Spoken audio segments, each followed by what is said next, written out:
Hey guys, welcome back to my channel. My name is Gloria and thank you so much for clicking on today's video. Today I wanted to switch it up a little bit and we're just going to be doing a Q&A. So I've asked you guys to ask me some questions over on Instagram and on YouTube, and I'll just kind of combine all the questions and make an entire video to answer them. So I hope you guys enjoyed today's video. If you haven't done so already, make sure you subscribe to my channel so you don't miss out on any of my new videos. And yeah, let's just jump right into today's video.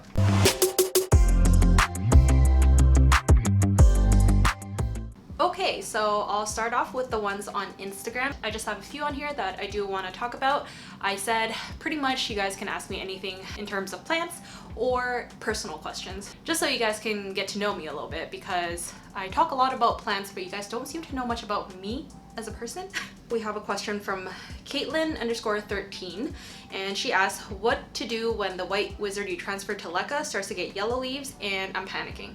Okay, so that definitely happened with my white princess.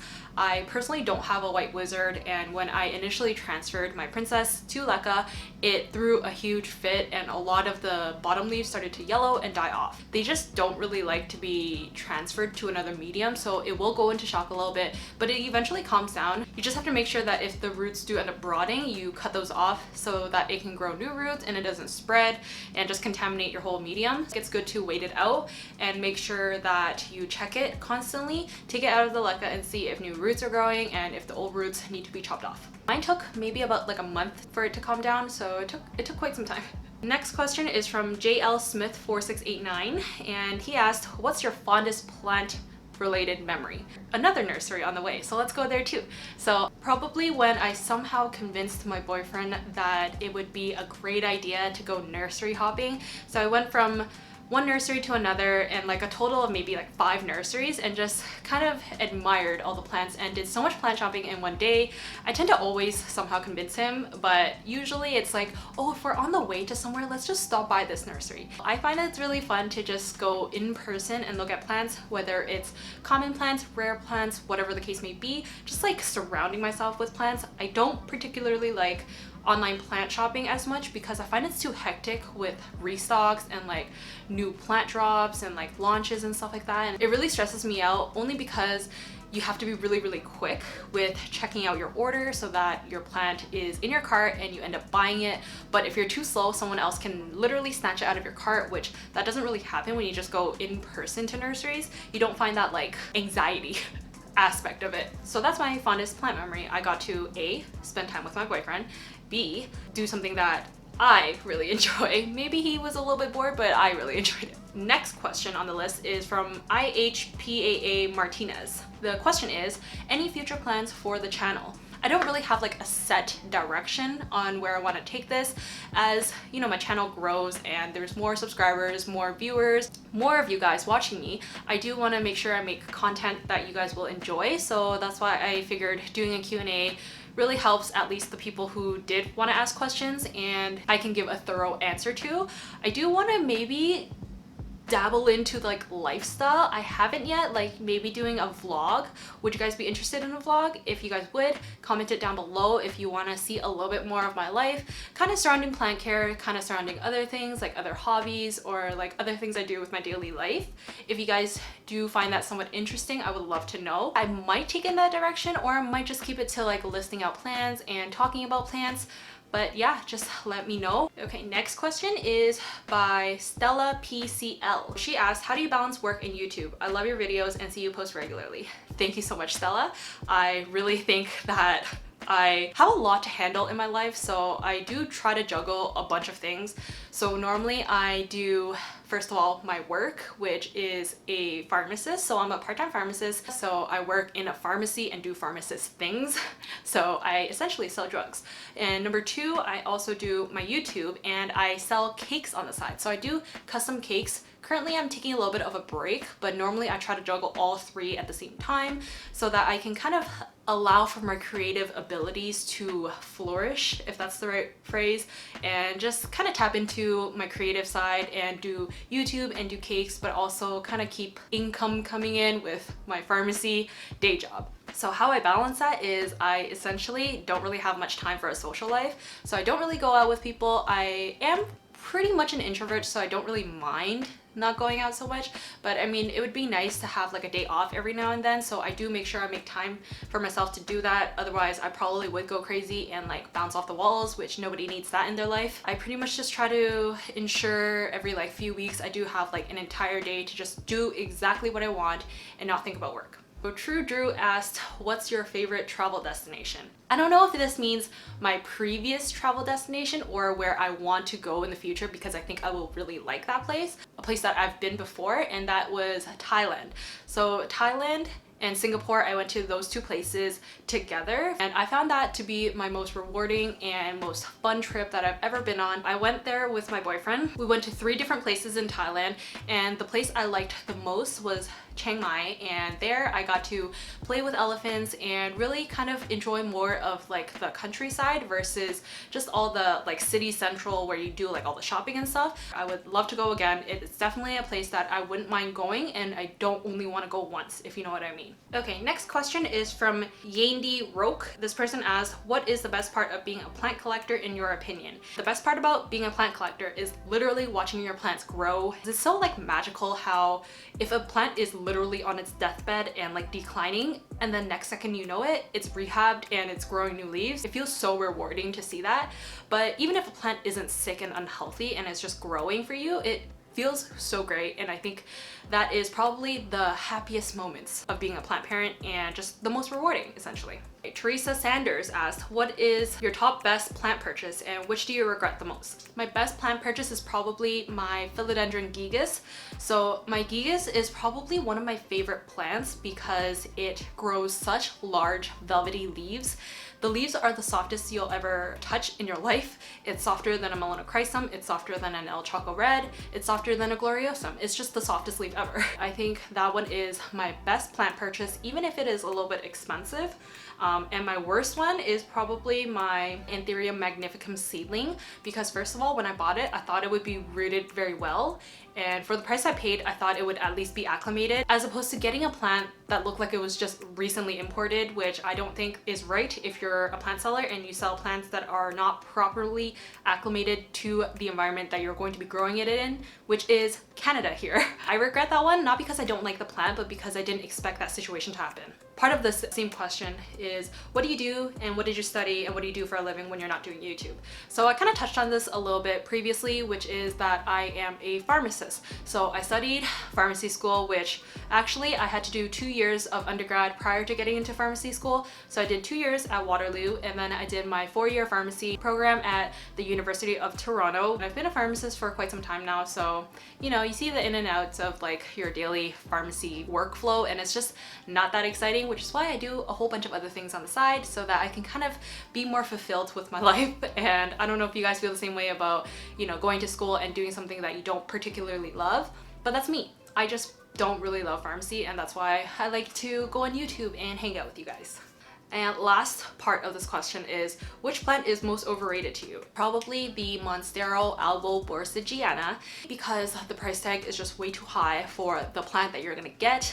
Although it's a really pretty and beautiful plant, I think it really only looks good if your plant is nice and bushy and big. And these plants sell for quite the penny. Like, it's literally in the $500+ range for a single leaf, which may or may not be rooted, and they're just such a high risk for rot, and I just don't think it's worth the hype. So I probably won't be getting one for that price. Okay, moving on to Lauren's leaves. She asked, how do you create your personal plant budget? What do you do with plants you don't like anymore? How do you overcome the guilt of getting rid of a plant? And what is your biggest plant purchase regret? That is quite the loaded question. I don't personally have like a very set in stone budget in terms of buying plants.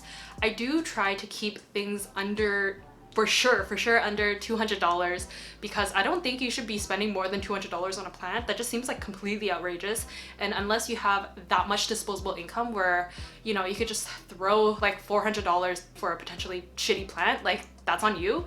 But for me, I probably won't be doing that, and I like to buy plants that are under $100 for the most part. Yeah, I don't really have a huge problem with getting rid of plants that I don't like. So if I don't like it, I will A, either sell it, or B, give it to a friend or a family member who will take care of it and will like it a lot more. I don't really tend to let my plants decline and die because I don't like it. I just get rid of it before that happens. I don't get super attached to plants. I don't know about you guys, but that's just me. I don't really feel guilt I try not to buy plants impulsively because that ends up with me not liking a plant for the long run, and then I try to get rid of it, which is just a lot of hassle. I want to make sure that I really enjoy the plant first before I purchase it is, you know, my main takeaway from this. And my biggest plant purchase regret is probably just getting too many plants in general. So there was one point in my life where I think I had almost like 70-80 plants, and it was just getting way too overwhelming for me to take care of everything and also have like so many things going on with my life. So I got rid of probably maybe like half my collection, and when I downsized my collection, I ended up liking my plants a lot more,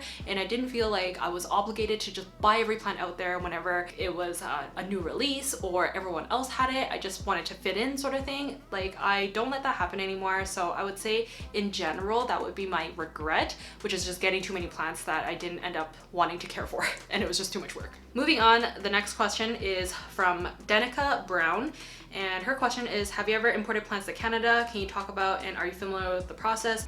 Okay, so I've only imported once, and this was from like a group import order. So it was through Equiflora, and I got my order back in late fall, maybe October, November, that sort of thing. So I placed my order back in September.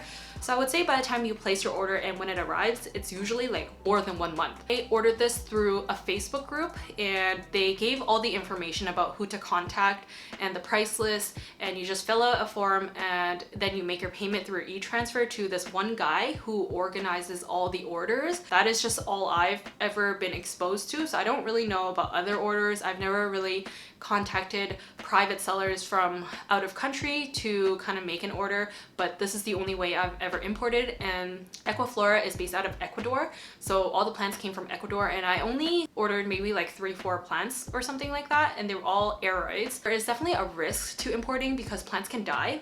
Plants can seriously decline due to shock, due to shipping stress, due to literally lack of roots. I would say there's a lot of risk to getting plants imported, and the cost is literally based on the supplier. I would say, like, if the supplier is selling plants for very expensive, then you're going to be paying more. If they're selling it for cheap, then that's great, but you still have to pay for like shipping, and then you have to pay for kind of like a handling fee per plant. So it kind of adds up. I don't really have like a set answer to this because I don't really import that much. I've only imported once. Moving on to Jen, she asked, you have a great collection. What social media do you browse when browsing for plants in order to decide what plants you want, and then where do you get most of them from? So I find I get most of my plants from local nurseries, so I don't really go out of province all that much. So it's all within Ontario because that's where I live. I've been blessed to live in a city where there are so many different plant sellers online or in person or within like a 1-hour driving distance.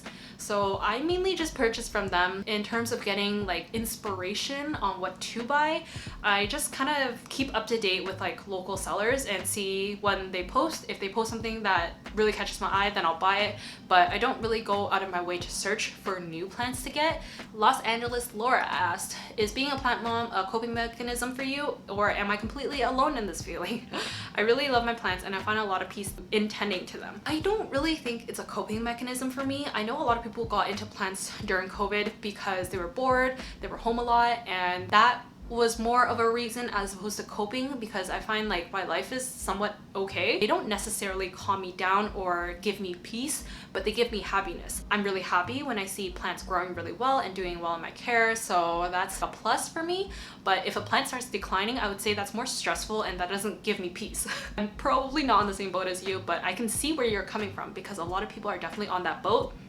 But yeah, I hope your plants do really well in your care, and if you have any questions, you can always ask me.